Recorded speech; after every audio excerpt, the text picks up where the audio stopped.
मोहब्बत ऐसी चीज़ है जो कुछ लोगों को क्या से क्या बना देती है। मोहब्बत एक ऐसा जादू है जो ऐसे व्यक्ति को भी सुधार देती है जिसकी उम्मीद कोई नहीं कर सकता। ऐसे ही एक व्यक्ति की कहानी आज मैं आपके सामने लेकर आया हूँ। तो नमस्कार दोस्तों, मेरा नाम अविनाश यादव है और लव एंड लाइफ के इस चैनल में आप सभी का स्वागत करता हूँ।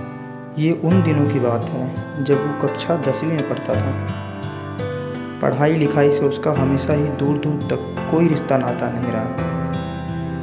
वो तो उनकी फैमिली ही थी जिनके डर के मारे वो स्कूल चला जाया करता था। जाने को तो वो स्कूल चला जाया करता था, मगर पढ़ाई लिखाई वो बिल्कुल नहीं करता था।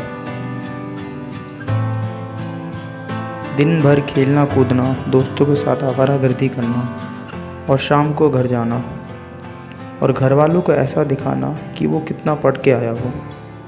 मगर उनके घर वालों को भी ये खबर थी कि इसका पढ़ाई लिखाई में मन नहीं लगता। पूरी क्लास में उसको सबसे मंद बुद्धि समझते थे। क्लास में उसका रोज़ मजाक बनना तो आम बात था। उसका कोई ऐसा दिन नहीं आया था जिस दिन टीचर उससे सवाल पूछे और वो जवाब दे दे। फिर क्या, सब उस पर हंसते, मगर इन सब की उसे आदत हो चुकी थी। ये सब उसके लिए आम था। एक दिन वो स्कूल जाने के लिए निकला। उस दिन उसका स्कूल जाने का बिल्कुल मन नहीं था, मगर जैसे तैसे वो स्कूल की तरफ निकला। स्कूल निकलते रास्ते में उसे एक लड़की दिखी। भूरी आंखें, लंबे बाल और मासूम सा चेहरा। वो लड़की स्कूल ड्रेस में थी। स्कूल ड्रेस देखते ही वो समझ गया वो लड़की उसी के स्कूल की है। मगर स्कूल में कोई भी ऐसी लड़की नहीं थी जिसे वो जानता नहीं था। फिर ये कौन लड़की थी? उसने तुरंत उसका पीछा किया। उसने देखा वो लड़की तो उसकी क्लास की ही ओर जा रही थी। ये देखकर वो खुशी से झूम उठा। उसने पहली बार ऐसी लड़की देखी थी जिसे देख के उसके दिल में कुछ कुछ होने लगा। मगर ये क्या, अचानक से किसी के कदमों की आवाज़ सुनाई दी। तभी बच्चे शांत। ये क्लास टीचर थे। आज पहली बार खुशी तो बहुत हुई थी, मगर उससे ज़्यादा घबराहट और डर भी लग रहा था। डर इस बात का कि कहीं आज भी टीचर कोई सवाल ना पूछ ले। डर से उसका चेहरा ऐसा हो गया जैसे उससे मासूम तो पूरी क्लास में कोई ना हो। मगर जिस बात का डर था वही हुआ। सर ने 2-4 सवाल चेप ही दिए। फिर क्या, आज तक ऐसा दिन आया था कि वो जवाब दे दे। उस दिन भी उसका मजाक बन गया, मगर इस दिन का मजाक ऐसा जो कभी नहीं भूलता। वो समझ गया अब वो लड़की उससे बात करना तो दूर, उसे देख भी ले बहुत बड़ी बात हो जाएगी। भला इतने बेवकूफ़ लड़के से कौन लड़की बात करेगी। वो अपनी सीट पर बैठ गया। तभी थोड़ी देर बाद क्लास खत्म होती है। फिर दूसरे दिन वो स्कूल आता है, मगर अब वो उसके बारे में सोचना बंद कर चुका है। आज का दिन मगर और दिन जैसा नहीं था जैसे पहले था। आज वो बहुत उदास था। तभी हेलो की आवाज़ उसके कानों में सुनाई देती है। वो देखता है ये वही लड़की थी। उसकी वो आवाज़ सुनकर उस बेइज्जती के बाद पहली बार अच्छा महसूस हुआ। उसने पूछी, क्या आपके पास इससे पहले वाली सारी नोट्स है? उसने पूछी भी तो क्या, नोट्स के लिए? उसने आज तक भला कोई नोट्स बनाई थी जो वो उसे दे देता, मगर वो उसे मना नहीं कर पाया।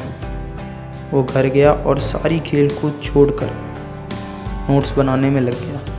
3 दिन तक लगातार मेहनत करने के बाद उसने नोट्स तैयार कर लिया। उसने उस लड़की को नोट्स दिया। उस लड़के ने धन्यवाद कहा। फिर उस लड़के ने उससे उसका नाम पूछा। उस लड़की ने कहा सविता। फिर उस दिन के बाद से वो घुल मिल गए। फालतू की इधर उधर घूमना सब बंद कर चुका था। वो रोज़ स्कूल जाता और उससे बातें करता। अभी तक उसने अपने दिल की बात उसे नहीं बताई था, मगर उसे लगता था वो भी उसे प्यार करती है। गर्मी की छुट्टी पड़ने वाली थी, मगर ये पहली ऐसी छुट्टी थी जिससे उसे नफ़रत सी हो रही थी। इतने दिन वो उसके बिना कैसे रहेगा। उसने फैसला कर लिया, वो उसे अपने दिल की बात कह के ही रहेगा। उसने कागज़ पर अपने दिल की बात को लिखा और सोचा उसके बैग में रख दूंगा, मगर ये भी उससे नहीं हो पाया। उसने समय को गवा दिया। छुट्टी भी पड़ गई, सारे बच्चे खुशी से झूमते हुए जा रहे थे, मगर वो उदास। वो घर पहुंचा मुरझाई हुई शक्ल लेकर, और दिन की तरह आज भी वो अपनी डायरी निकालता है होमवर्क करने के लिए। तभी उसमें से उसे एक लेटर मिलता है। उसे वो खोलता है, उसमें एक नंबर भी लिखा हुआ था। वो तुरंत उस पर फ़ोन लगाता है। ये उसी लड़की का नंबर था। वो लड़की भी उसे पसंद करती थी। फिर उन दोनों की बातों का सिलसिला चलता है। वो दोनों एक दूसरे को प्यार करने लगे थे। आज उस बात को बीते हुए 3 साल हो चुके हैं। आज वो लड़का एक अच्छी पोस्ट पर है। 10वीं में उसने बहुत ही अच्छे नंबर से पास किया। उसके परिवार को अभी भी यकीन नहीं होती। वो अपनी सारी सफलता का श्रेय उस लड़की को ही देता है। आज उस लड़की की शादी हो चुकी है और उसका पति भी एक सरकारी नौकरी करता है और वो उस परिवार में अच्छे से घुल चुकी है। उससे बात हुए उस लड़के को कई महीने हो चुके हैं, मगर उसका दिल आज भी वही है। जब भी उसकी याद आती है तो उस लेटर को पढ़ लेता है। दोस्तों, अगर आपको एक कहानी पसंद आई होगी तो इस वीडियो को लाइक ज़रूर कीजिए और आगे ऐसे ही प्यार की कहानी या सीख के लिए चैनल सब्सक्राइब जरूर करें। साथ ही दोस्तों के साथ शेयर भी करें। और आप भी चाहते हो आपकी कहानी लोगों के सामने रखूं तो डिस्क्रिप्शन में दिए हुए मेल आईडी पर मेल ज़रूर करें। वीडियो को अब तक देखने के लिए आपका धन्यवाद।